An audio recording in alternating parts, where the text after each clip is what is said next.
Donc là, on a vu l'objectif de cette session qui, en termes de mobilisation d'acteurs, est assez dense parce qu'il y a un gros travail de préparation du bilan qui va être à faire par les équipes projet. Donc là, l'idée, c'est juste de partager avec vous les grandes consignes qu'il y a à transmettre à vos équipes pour préparer le bilan, sachant que les modalités de préparation de ce bilan doivent être déjà validées et préparées entre vous, directeur de projet, chef de projet, et puis la cellule stratégique. Parce que ça, c'est un sujet de communication institutionnelle qui requiert la validation, bien évidemment, de votre client et de votre boss.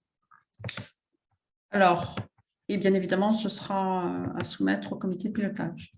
Donc, la première étape du bilan, c'est aussi de faire un retour d'expérience sur la période qu'on vient de vivre, avec bien évidemment la prise en compte de tous les enseignements de cette démarche. Donc, je l'ai appelé management de projet, dont vous ne m'en voudrez pas, parce que j'ai pris un intitulé un peu différent des phases antérieures, des supports antérieurs. Donc, sachez que c'est la phase de mise en œuvre opérationnelle de vos actions.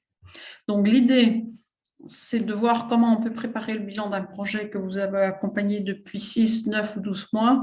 J'ai mis ces délais parce que peut-être que vous pouvez avoir, sur certains projets, à trouver l'opportunité d'un bilan intermédiaire. En tout cas, 6 mois, c'est un peu court dans la mise en œuvre.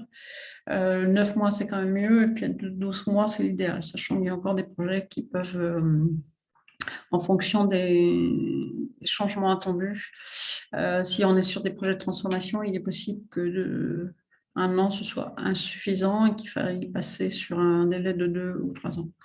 Valoriser bien évidemment le travail engagé par toutes les équipes, partager toutes les bonnes pratiques instaurées sur votre projet, à prendre en main éventuellement par le management opérationnel, c'est-à-dire que il y a eu des apprentissages sur le projet, donc du coup, l'idée c'est qu'il y a de nouvelles règles de fonctionnement, nouvelles règles du jeu, nouveaux acteurs, nouveaux profils de mission, etc. Donc, à un moment donné, il faut que le relais soit pris, que le projet se termine et que le relais soit pris par le management en place, le management opérationnel. Alors, bien évidemment, l'objectif du bilan, c'est de célébrer les réussites, le succès et ce qui s'est bien passé. Et puis, bien évidemment, capitaliser sur les outils, les méthodes, les bonnes pratiques utilisées sur ce projet. En gros, qu'est-ce qu'on garde pour les nouveaux projets qu'on va avoir à déployer? Quelles sont les bonnes pratiques que l'on a mises en place, qui convient d'être partagées avec l'ensemble des autres équipes projets. Voilà, marketer et communiquer vos talents, le savoir-faire, les savoir-faire expérimentés. Décidément, j'ai fait beaucoup de fautes dans ce support PowerPoint.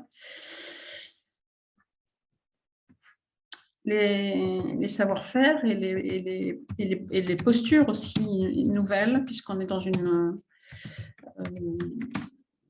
démarche dynamique et collaborative. Donc, l'idée, c'est que vous ayez aussi vos apprentissages là-dessus.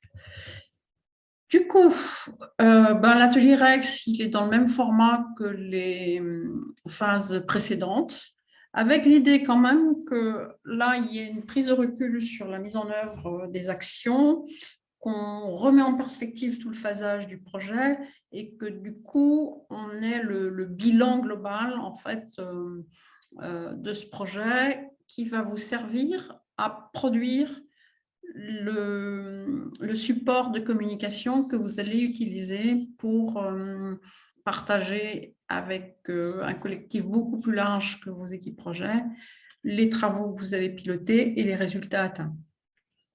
Donc, la matrice, vous la connaissez, je vous l'ai remise là dans la phase de bilan, mais néanmoins, elle est à partager à nouveau avec vos équipes et à réaliser avec les équipes projets. Sachant que je vous ai remis l'ensemble des contenus associés à la phase de management et les supports et outils méthodaux qui sont utiles pour faire le bilan en fait, de la phase antérieure. Et puis, l'atelier Rex que vous connaissez déjà, avec l'enjeu que ce contenu-là, qui soit produit sur post-it, c'est mieux de le faire en animation collective, hein, eh bien, soit repris ensuite sur la production d'un poster, sachant que la notion de poster, elle n'est pas forcément automatique, mais elle a un mérite, c'est quand même de conserver un visuel en fait des travaux engagés et des travaux réalisés surtout. Voilà, donc c'est assez rapide. On va venir maintenant sur les modalités d'organisation du bilan.